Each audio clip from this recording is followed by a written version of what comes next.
Hey, how's everyone going today? And welcome to my live webinar on goal planning. And thank you for joining me today. Let me know if you're watching live with a hashtag live. Let me know if you are watching a replay with a hashtag replay as usual. And I've got a fair bit of content to go through today, guys. I've been putting this together for the last 24 hours. And what I'm going to do, I am going to have a Q&A at the end, but I've got a bit of content that I need to get through initially. So I'm basically going to be muting the comments so that I can stay on track, deliver what I need to talk about. And then at the end, I'll cover any questions. So how many have we got on? 11 people watching so far. How is everyone today? Anyone get up to much? All right, so I'm going to get pretty much straight into it, guys. What we are doing today, my goal is to... Whoops, I'll just get rid of that timer. And I'll add myself down in the little corner down here so you guys can see me. So my goal today is basically to teach you all how to successfully create a goal structure that you're actually going to stick to. And this is going to involve a little bit of understanding why we humans do the things that we do. So let's start with motivation. Now, motivation is the need or desire, the drive to do something. This is what gets you moving. And motivation is a funny thing. I might just move myself over there. Motivation is a funny thing. Sometimes it feels like you have unending amounts of it, and sometimes you wish you could stay in bed all day and order Uber Eats, and sometimes people do. I know I certainly have. When lacking motivation, it can be hard to complete your work or do things like make yourself exercise. And when we need it, we do need it, motivation. Without any motivation at all, you would basically stay in bed all day, but you wouldn't order Uber Eats. You would just lay there shitting in your pants until you starve to death. So motivation starts in the brain. We have these things called neurotransmitters, and they basically carry these chemical messages that play out in your brain and they affect the rest of your body. And the neurotransmitter that is associated with motivation is dopamine. Now, a lot of people will tell you that dopamine is what makes you feel good after performing things like exercising, but that's not entirely accurate. Dopamine, when traveling along the mesolimbic pathway, is the most important reward pathway in the brain, but it doesn't just make you feel good. It triggers feedback for predicting rewards. So dopamine performs its task before we actually obtain the awards. And this means that its real job is to encourage us to act, either to achieve something good or to avoid something bad. Now, in an interesting study conducted by a team of scientists from Vanderbilt, they used a brain mapping technique called positron emission tomography, or a PET scan. And the researchers found that go-getters, those who were willing to work hard for rewards, had higher release of dopamine in areas of the brain known to play an important role in reward and motivation, the striatum and the ventromedial prefrontal cortex. On the other hand, slackers, who are less willing to work hard for a reward, had high dopamine levels in another brain area that plays a role in emotion and risk perception, the anterior insula. So basically, dopamine has more to do with motivation and cost-benefit analysis than pleasure itself. Now, how does this information help us? There are a few ways to make dopamine work for us. Tracking your progress as you get closer to your goals is a great way to make dopamine work for you. So be sure to track things as you go. We're also social creatures, so working in teams is really, really good for us, and it can also spike your dopamine. Receiving positive feedback will give you a nice dopamine spike, and so will giving positive feedback to others. So be nice to your teammates. And studies conducted with college students that were all told to row. They did performance studies with people jumping on a rower individually, then in groups, and then in an audience, and they found that in groups people performed best. So train with people, attack goals with others if you can. The next one is focus. Focusing entirely on a task will help you as well. So turn your notifications off, get as immersed as you can in the activities that you're doing. Also, think about the reward. Many OCR athletes will be able to relate to thinking about how it will feel at the finish line while you're struggling perhaps midway through a very tough event. You think about how it's going to feel at the finish line, that keeps you going. So now we understand a little bit about how motivation acts on the brain. When we look at goal planning later on, it's going to be very important that you create goals that you actually care about so that they create motivation. And a guy by the name of Stephen R. Covey wrote a book called The 7 Highly Habits of Successful People, or something like that. He said that motivation is a fire from within. If someone tries to light that fire beneath you, chances are it will burn very briefly. So let's talk about what actually motivates us. And the answer to this is we don't really know for sure, but we do have a couple of theories. At its basic level, motivation is about drive reduction. If you're hungry, you eat. If you're thirsty, you drink. If you get horny enough, you might start to rub yourself on the furniture. We're incentivized by the positive or negative stimuli that either entice or repel us. There is also a theory called optimal arousal, and this means that we're always looking for the sweet spot between stimulation and relaxation, and that sweet spot will vary between person to person. I like jumping out of planes and riding my motorbike really fast. Some people are stimulated while reading a book or playing Xbox. Now, some of you might have heard of Maslow's hierarchy of needs, and this framework looks at the things humans need to maintain homeostasis, and that means not being dead.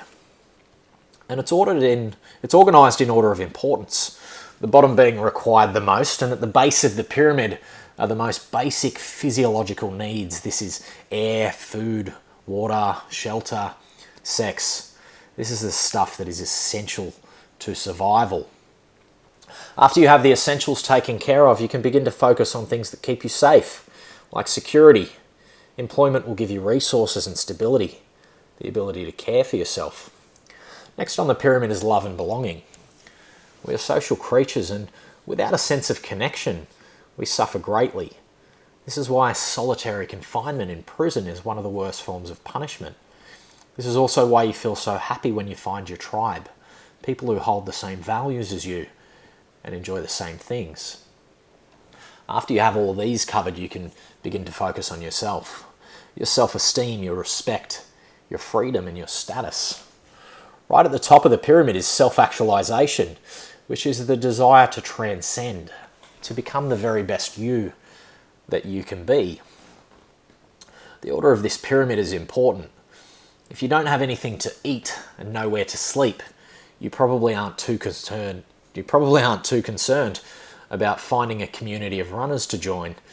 And if you're trying to outrun a fucking tiger, then you probably aren't too concerned about your personal development. The thing to note here is that the more stable you can make the bottom layers of the pyramid, the more freedom you'll have to focus on the higher levels, which is where you're going to find purpose in life and true happiness. So if you don't make enough money, either find a way to earn more or live within your means. And if you're in a really bad relationship, do everything you can to get out of it.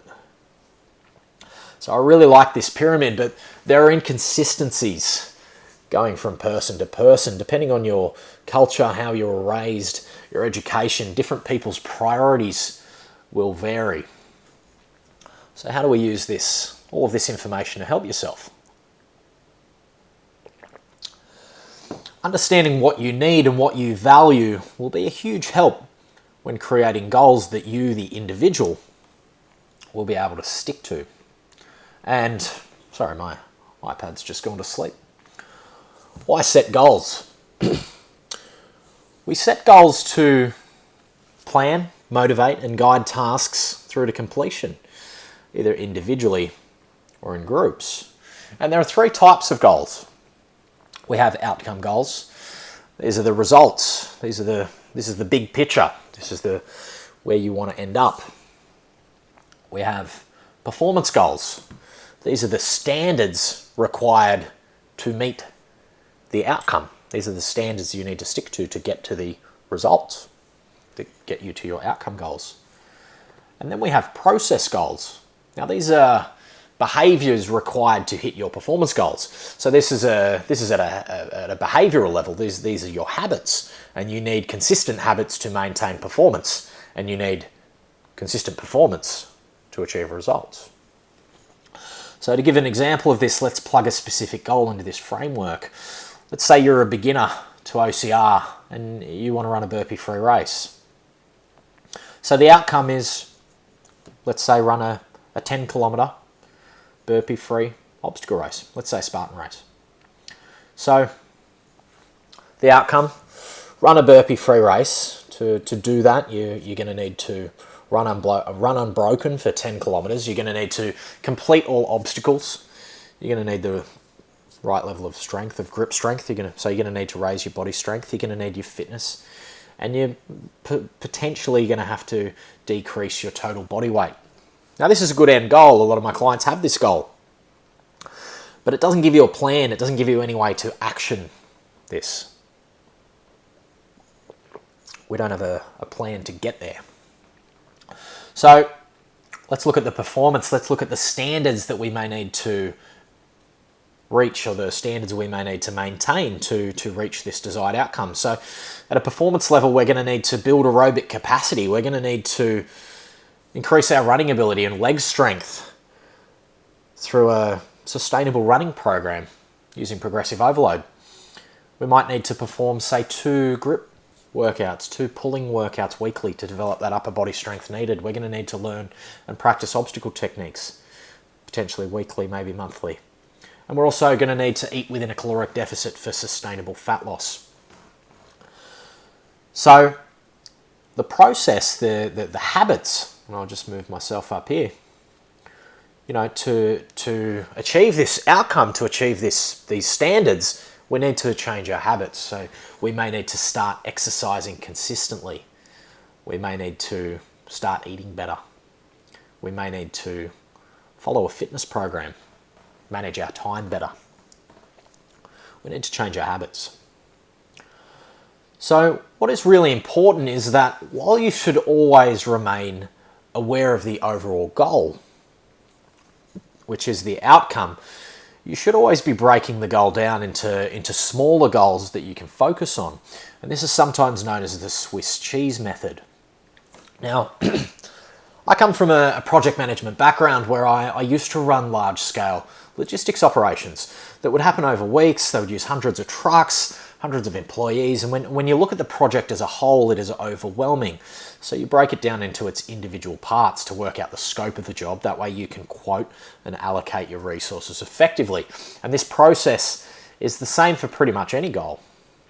If you want to run a burpee-free race, you'll need to be able to complete the rings, the monkey bars, the rope climb, plus many other grip-based obstacles. So instead of focusing on the race itself, you focus on those rings and monkey bars, which means you focus on grip strength by doing barbell work and things like dead hangs. And you need to work on this consistently week by week to achieve the goal. So you need the habits, the consistency.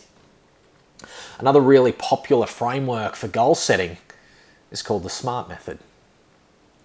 Now, SMART stands for specific, measurable, attainable, sometimes it's achievable, relevant or realistic, and timely or time-bound. Now let's dig into these a little bit deep. Let's dig in a little bit deeper. Specific. Your goal must be specific. Otherwise, you have no direction. You have no focus. You can't point yourself anywhere. So a goal of getting fitter is great, but it's often too vague to give you much to take action on. I really like using events as specific goals because they work so well for a few reasons, and I will go into that shortly. The M stands for measurable. If you're one of my clients, you've heard me say, if it doesn't measure, it doesn't motivate. a goal of being a better runner. It doesn't quite have the same motivating power as the more specific goal of being able to run 5 kilometers in under 30 minutes. Now, the reason for this is that you can create an actionable plan, meaning you can progress towards this goal, taking full advantage of the brain's reward pathways along the way. And this is one of the reasons why marathon finishes cluster around milestones. So the 5 hour, the 4:30, the 4 hour, the 3:30, the 3 hour. Marathon runners with these time-based goals, they cluster around these finishing points. You get larger number of people finishing around these goals. And marathon runners with these time-based goals also slow down less in the last 10 kilometers of a marathon. And anyone who's run a marathon knows that the last 10 kilometers is where the race really begins. And this is a good example of how measurable goals motivate, especially how a time-based goal can motivate during a race. The A stands for attainable. You need to be able to actually do it. This makes sense, but people get it wrong all the time. If I give myself the goal of winning the 24-hour enduro next June, I know that it's going to be impossible. The gains I would need to make in such a short time are outside the realms of my possibility. So this is a bad goal for me. But if I decide that I want to win this event in the next 3 years, it's not so ridiculous. How would I do that? I would need to get my running capacity way up. I would need to get myself a bit stronger and a bit lighter. But it would mostly be running. I know this because it sort of is one of my goals. 2020, I plan to seriously up my running game and start becoming a contender in these longer distance events. So to make this manageable in my head, I give myself the goal of doing better and better every year. While beating Lachlan Danzy for 2020 won't happen, I can aim to beat the Matt Moore of 2019, and aiming to beat your own personal bests are a really good way to set attainable goals. The R stands for relevant, and the goal needs to be relevant.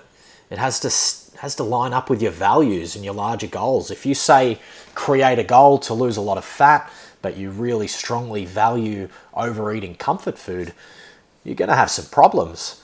Also, if you think there is no point in doing what you're doing, you won't do it, period. Timely. The T stands for timely or time-bound. And I believe this is the most important one. Your goals need to have deadlines. Otherwise, you won't prioritize them. I've been meaning to do this exact webinar for months, but it wasn't until speaking to a lot of my clients post Spartan Bright and hearing how a lot of them are struggling for motivation that it became an important enough priority for me to take action. Then I sat on my hands for a week thinking about how to start it. So I threw a post on social media committing to a set time. All of a sudden I had a fire under me. And I've worked like an absolute madman for the last 24 hours, researching, writing, doing all the graphic design, basically creating this whole webinar from scratch. Deadlines motivate. All of you will have been able to relate to how an approaching deadline has driven you to take action, be it cram studying the night before a test or completing a project at work in the minutes before it was due. So now you understand how the SMART goal structure works. I can explain why I believe events like Spartan Race are such an amazing way to set fitness goals that motivate. Completing a Spartan Race is a daunting task for a beginner. It's going to change you in a lot of ways, and this respect will scare you into action. A race is very specific. It is also very measurable. A race is a defined distance, usually with a certain set of obstacles. A Spartan Sprint, which is a 5-kilometer entry-level event, is attainable for the fair majority of people. The races scale up in difficulty, in nice progressions, meaning no matter where your fitness is at, you can set an achievable target. If you want to get fitter, stronger, more capable mentally, look better, getting race ready is a pretty damn relevant goal, ticking all of those boxes. And Most importantly, races happen on set dates. They are time bound. This is why so many people I know were training hard prior to Bright, but now that the OCR season has taken a little break for a few months in Australia, many of my clients, many of my friends have lost motivation almost overnight. Another reason races motivate is once you start them, you join an amazing community of people. This sense of belonging is very, very important to us humans, and the OCR community that I've created is one of the things I'm most proud of, and my client group is an integral part of keeping my clients on track. Completing a race is an achievement. It's why we get medals. It's why they give us t-shirts. These things give us status. Status is super important for us humans too. It's basically why we buy anything. It's where we sit in the pecking order. And where we sit in that pecking order affects our confidence, our mental health, our choice of mates, our share of resources. But I could do a whole other talk on that entirely. So suffice it to say, goal planning is important. It's very important that you create goals that line up with your values and that you change your habits to put yourself into a position to make your goals actually attainable. Now, I want my six-pack back, but I know that I'll probably have to cut back on how many burgers I'm eating.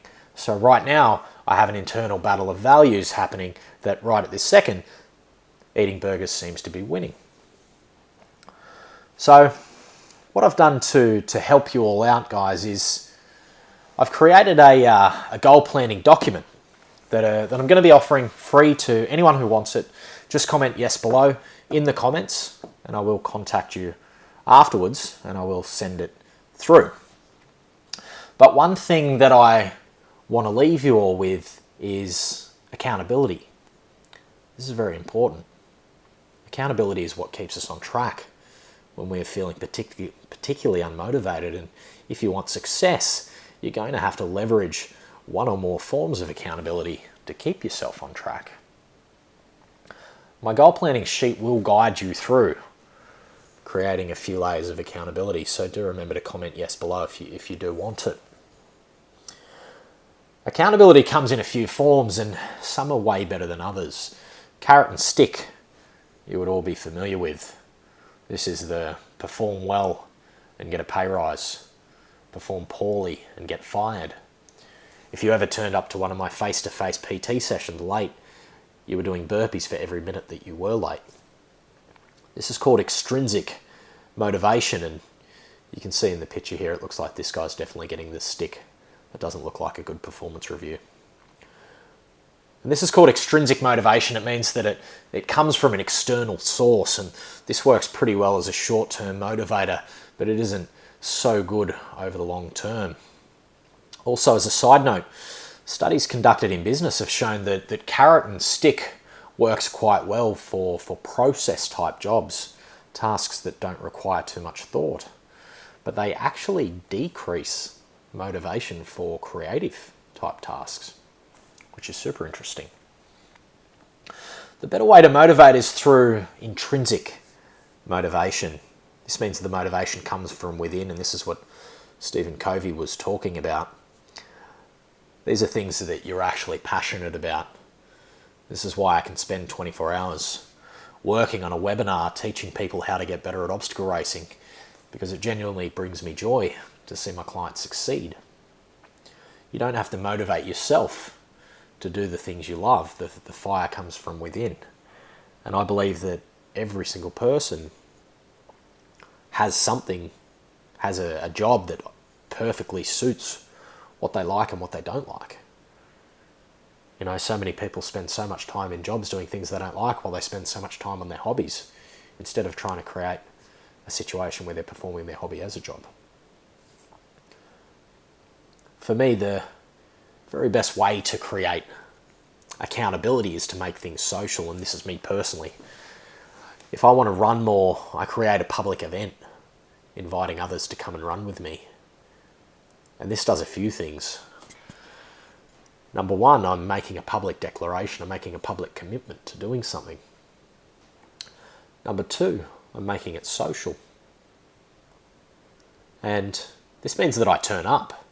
You know, by making training runs, it actually makes me turn up to my own training runs, and other people benefit as from the exercise as well. Understand that you possibly could be different. Everyone is motivated by different things. Some things work better for others. Creating accountability means you need to understand how you work personally to know what motivates and what doesn't motivate. So that public declaration, again, is very helpful for me too. Committing to a webinar at a set date meant I had to complete the work to get it done, or risk letting people down, something I don't like to do. So to summarize, guys, when making a goal, write it down. It's amazingly powerful, and study upon study have confirmed that just the power of writing something down, the power of putting something in words on paper or typing it, it solidifies it. It creates it makes it real in your head. It's very important that you write your goals down, preferably somewhere where you can see them. I used to have a big sliding mirror wardrobe, sliding glass doors on my wardrobe in my room, and I had like these big like chalk magic markers that I'd just written goals all over. They were just covered in words that I saw every day. So write it down. You also want to create a plan. It's great to have an outcome. It's great to say, I want to run a burpee free race. If you don't have a plan to get there, if you can't break that into manageable chunks, you're most likely not going to achieve it or commit to it. You want to start small and you want to build. You're not going to change the world overnight.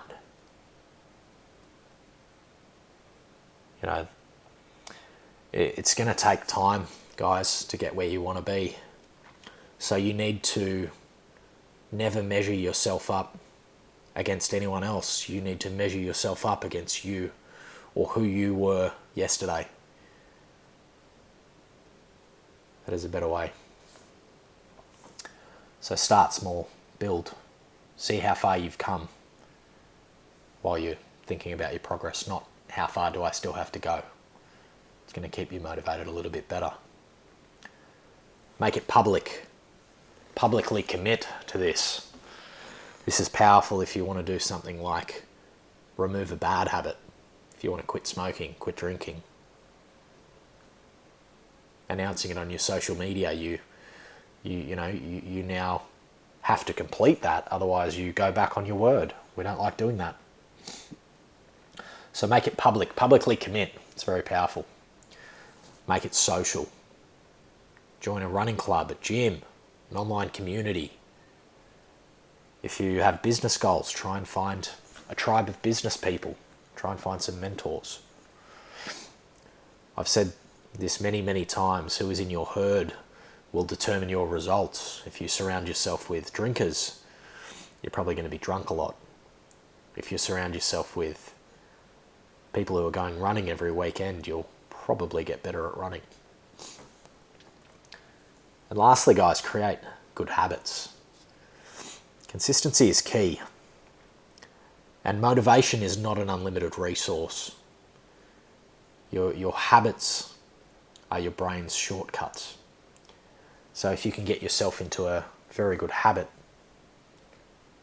the habit will almost play out automatically every day. And you won't use that valuable pool of motivation to go to the gym or to do your work or whatever it is that you have to stick to and commit to. Your habits will set you free.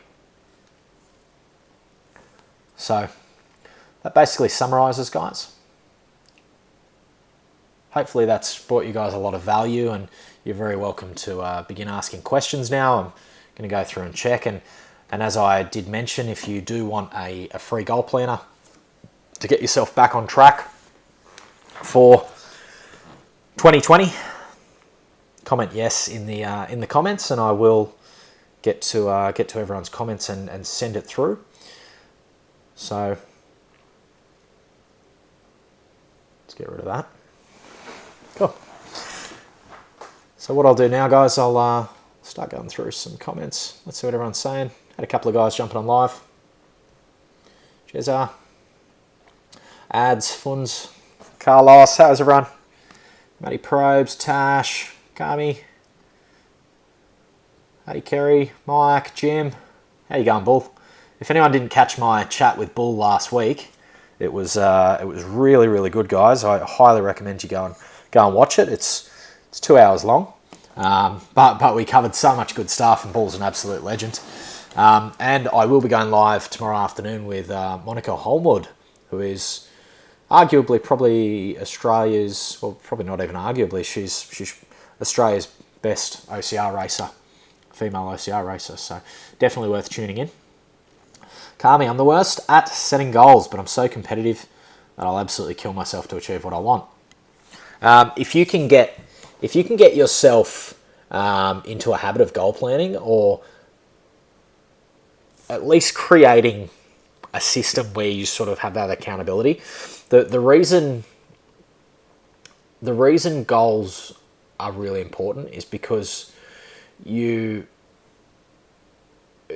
if you don't have an actionable way to get there, it's very hard to keep yourself motivated. So if you want to take advantage of all the shit in your brain that makes you do stuff, that keeps you performing, goals are really going to help you. So if you are super competitive and you can get yourself into a habit of setting really good goals, you're going to be unfucking stoppable. So I highly recommend it. Tashi, a couple of guys are saying yes. What about drawing a picture? Does it count? What are you talking about? Errol, what do you mean by that? If you're still online, let me know what you mean.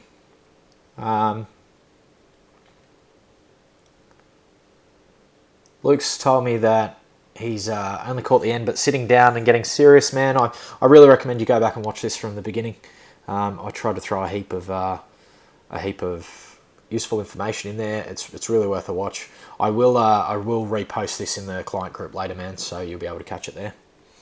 Live but late. Kara, hey girl. Same thing, go back, watch the beginning if you get a chance. It only goes for about 20 minutes. Matty Probes, what do you do if you set a goal, you get injured, or don't achieve the goal? What's your advice for dealing with that? I don't hit goals all the fucking time, man. Only about 20% of the shit I do fucking works.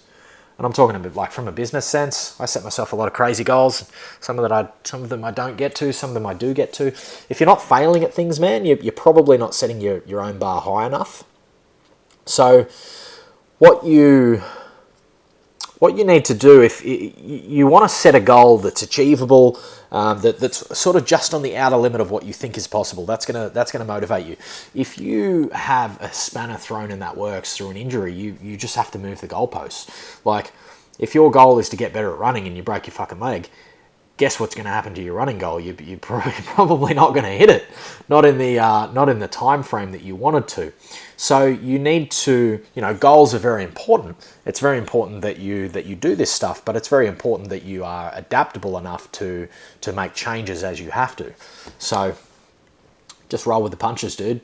Keep dusting yourself off. What is going to get you the most success long term is perseverance. If you're somebody who lets yourself get defeated, if you're somebody who stops when you face adversity, you're fucking not going to get very far. I know that you are not one of those people, Matty, because I saw you at the top of Mystic Mountain in the Beast at Brighton. You were hurting, and you had to push through a lot of pain, a lot of adversity to get to that point, and Bull's just added his 2 cents in there. Learn from failure, fail forward.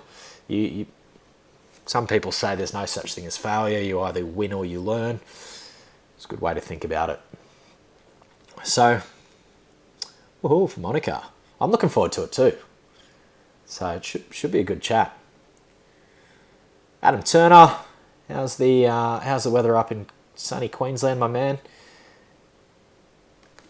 How do you best work around the lack of motivation when it's caused by mental health issues?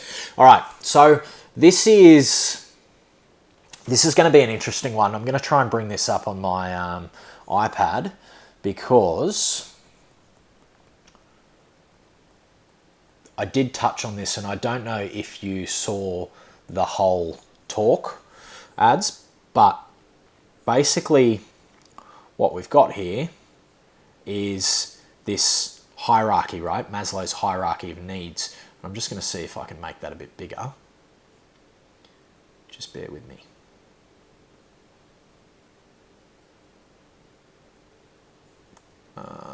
Maybe I can. Okay, let's do that. So this is basically Maslow's hierarchy of needs. And what we're looking at here is at the bottom of the pyramid is the most important stuff, the physiological stuff. Like, so if you don't have fucking water, you're going to die in like 3 days, right? If you don't have food, you're going to die in like 3 weeks. So you need to take care of that shit first. If you don't have that stuff taken care of, you can't move up, right?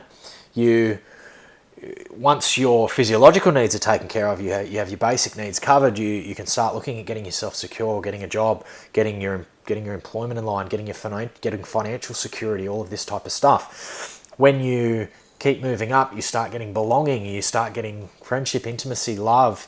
Without these bottom three, if you don't have any of these bottom three things, you're probably gonna not be in the best fucking mental state, man.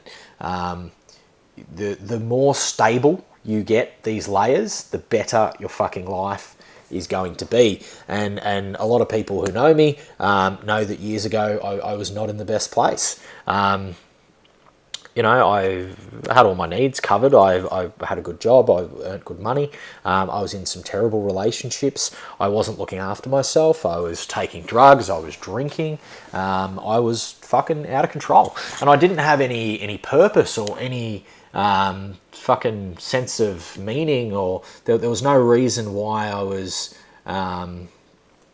existing. Like, I just had no fucking purpose, right? So I was unhappy. I was very, my mental stability wasn't great. And I ended up hospitalized a few times. I tried to take my life a few times. It took me a while to get my shit sorted. And part of that was going back down this list and just ticking things off, getting out of bad relationships, getting out of a job that I fucking hated, sorting my financial security out, removing these things that were creating so much stress in my life that I couldn't fucking function, and I couldn't focus on the stuff at the higher end. Like, I couldn't be motivated to read self-help books if I was worried about how I was going to pay my fucking rent, right?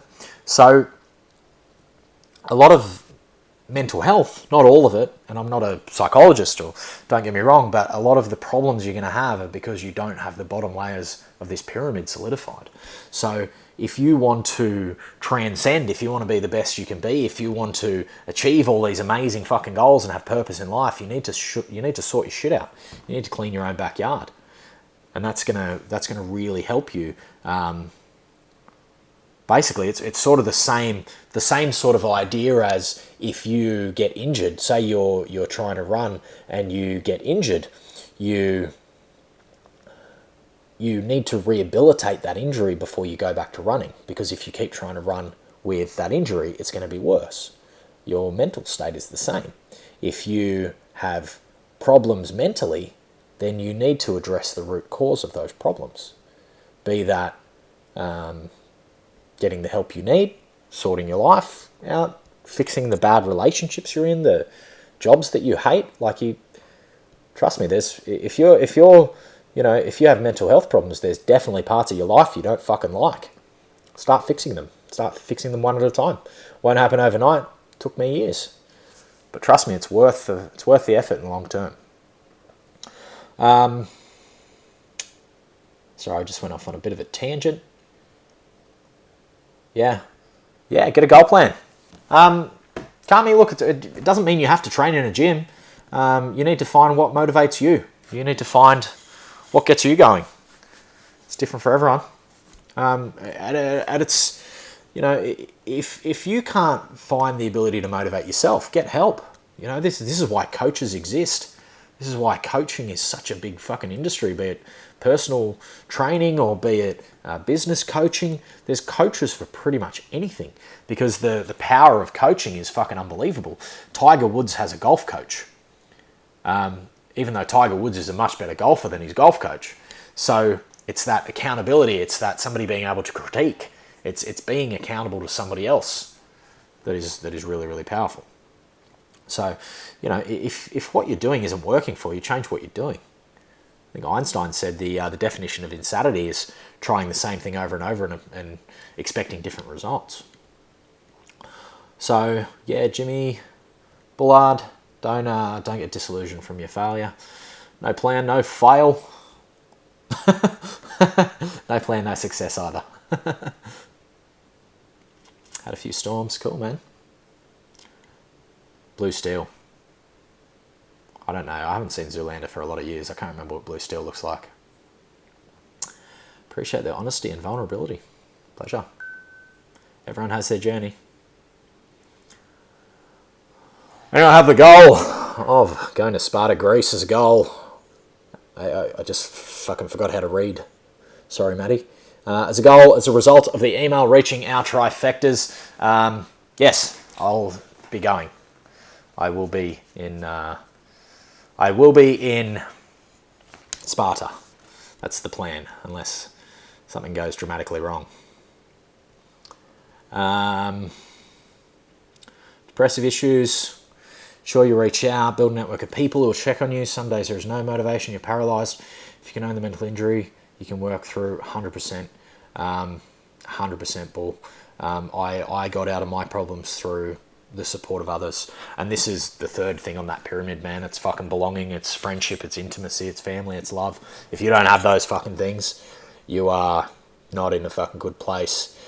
You need a support network, whether you are healthy or whether you are unhealthy. If you don't have a support network, you're going to have a bad time. So, just trying to move you guys up. Because I had you right at the bottom of the screen, so I was looking down. Jim hates gyms too. Jim hates gyms. That's why he runs out in the bush with his log. Finding a support network. Definitely huge, Tash. Yeah, it's my big planning day to sort out Greece, Hawaii, and Bright. Fuck yeah. It's going to be a big couple of months, man, with Hawaii and Sparta. It's going to be amazing. This is what we're going to get. So, definitely do it. I think the crazy high pressure environment I work in, massive egos, alpha personalities, go to the same gym, workout area, seriously balls, I'll find my niche somewhere. Yeah, find your fucking tribe. You know, it's so important that you just find the people that you gel with. I can walk into a gym and know within like 20 fucking minutes whether I want to train there. And you do get some gyms that are quite alpha. I tend to not like that because I don't like fully sick dudes that are on the weights. I like gyms where you've got really good group classes and a sense of community because that's what keeps me motivated. That's what keeps me going. So it's about finding your tribe, and it's now easier than it's ever been because you can find a digital tribe about pretty much fucking anything. You're very welcome. And goal plan complete. And compete in age combo at Oberon, changing from current open category. It's out. It's the way, man. You've made a public declaration. And you made it to your coach, who is going to kick your ass if you change your mind. So, good work, Carlos. And we'll all be at Oberon. Chances are very high. We'll be hitting hurricane heat too. So if you feel like getting even crazier, we can look at that, dude. All right, guys. So that concludes the goal planning, the motivation. So hopefully you've got a bit of a better understanding on how to go about goal planning now. Some actionable steps you can take. Comment yes below if you do want that goal planning document. I will try and get that sorted for you shortly. And yeah, enjoy the rest of your day, and let me know your feedback down below on what you've thought. If you'd like to see more of this type of thing, there is a bit of work going into it. So if you want to see more like this, let me know what you want to see, and I can make it happen. Enjoy the rest of your day.